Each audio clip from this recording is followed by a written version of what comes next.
Morning. Good morning. Today is Sunday, August 23rd, and we'll be reading Psalms 102 and 103. And then we're going to be reading Proverbs 21, 1 through 15. All right. Catherine, you have finally wound down. It has been a long day. We've spent time with family. She got birthday. She went to Build-A-Bear. Uh-huh. So she got all of her birthday stuff.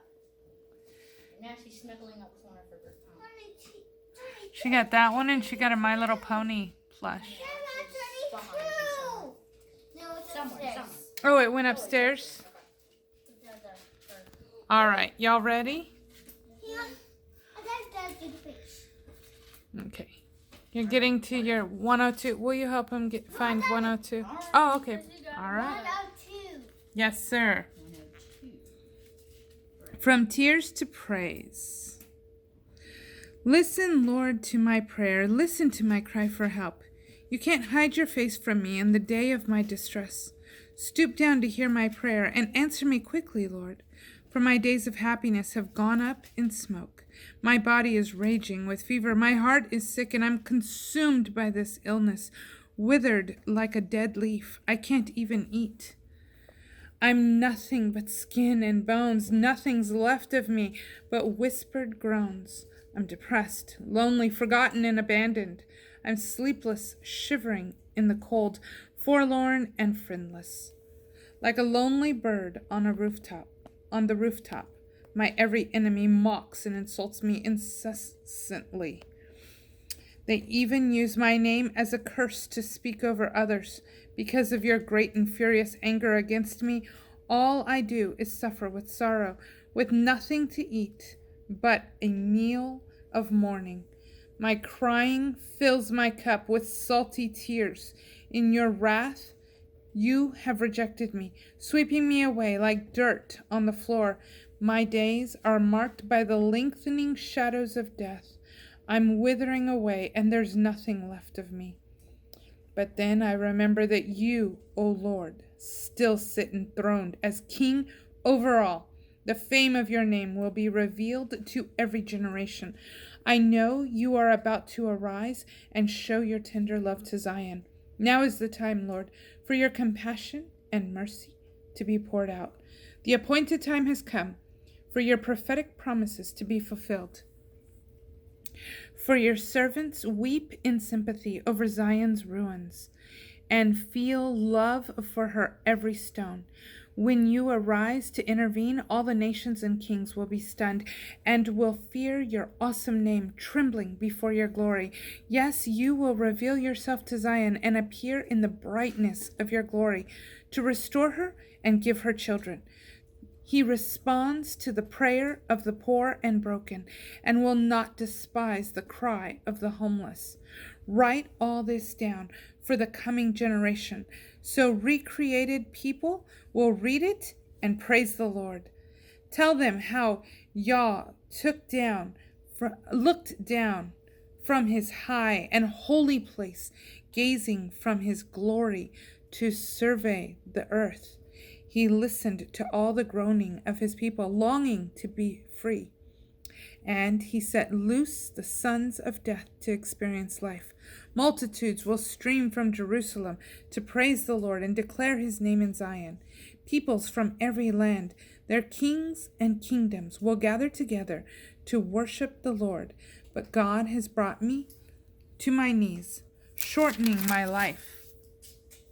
So I cry to you, my God, Father of eternity, please don't let me die. I know my life is not yet finished. With your hands you once formed the foundations of the earth and handcrafted the heavens above. They will all fade away one day like worn-out clothing, ready to be discarded, but you'll still be here. You will replace it all. Your first creation will be changed, but you alone will endure, the God of all eternity. Generation after generation, our descendants will live securely, for you are the one protecting us, keeping us for yourself.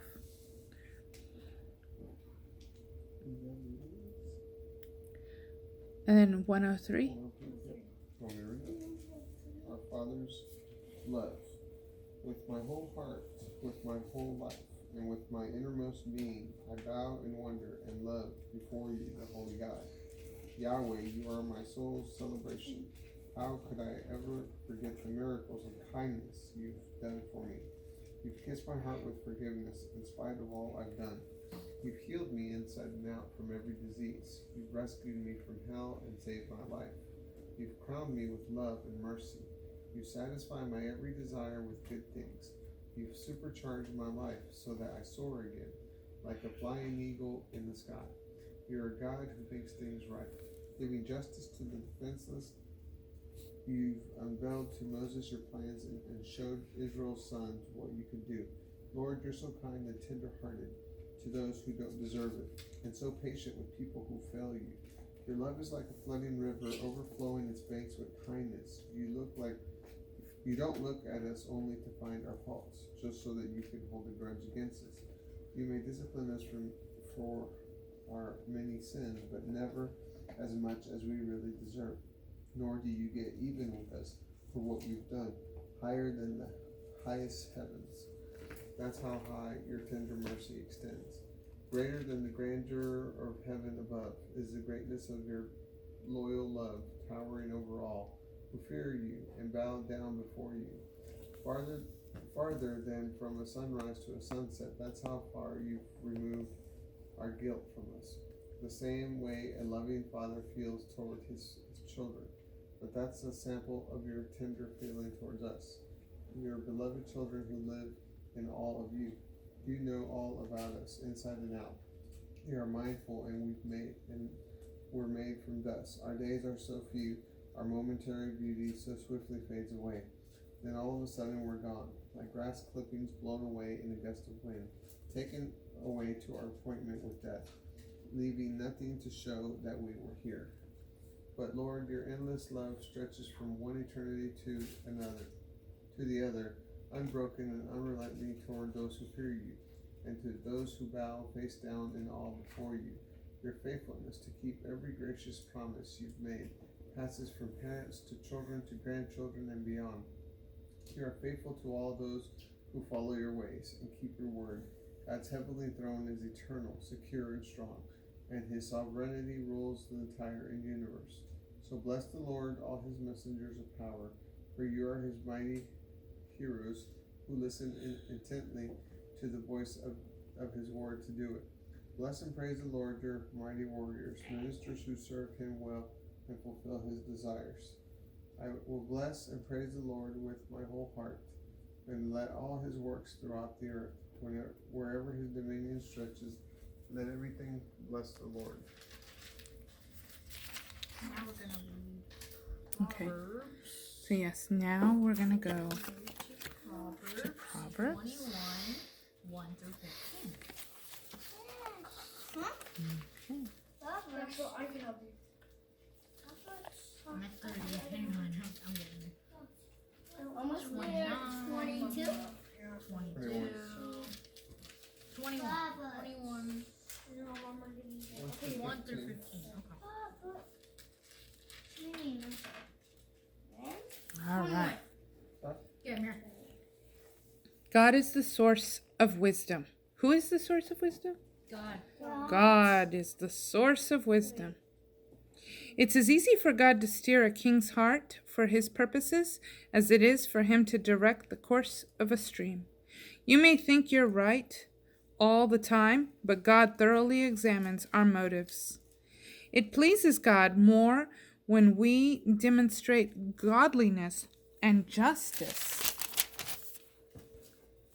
than when we merely offer him a sacrifice. Arrogance, superiority, and pride are the fruits of wickedness and the true definition of sin. Brilliant ideas pay off and bring you prosperity, but making hasty, impatient decisions will only lead to financial loss.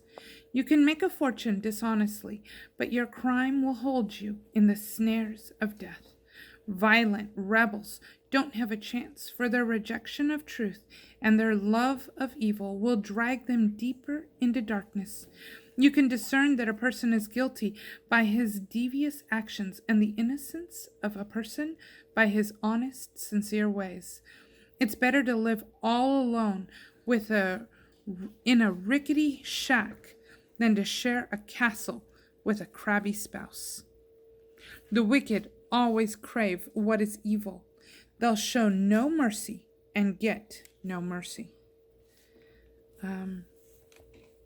Senseless people learn their lessons the hard way, but the wise are teachable. A godly, righteous person has the ability to bring the light of instruction to the wicked, even though he despises what the wicked do. If you close your heart to the cries of the poor, then I'll close my ears when you cry out to me. Try giving a secret gift to the one who is angry with you and watch his anger disappear. A kind, generous gift goes a long way to soothe the anger of the one who is livid. And then 15, when justice is served, the lovers of God celebrate and rejoice, but the wicked begin to panic. All right, so that is Sunday's reading. I'm waving with my foot. I see. Wait, what? I'm waving with my foot.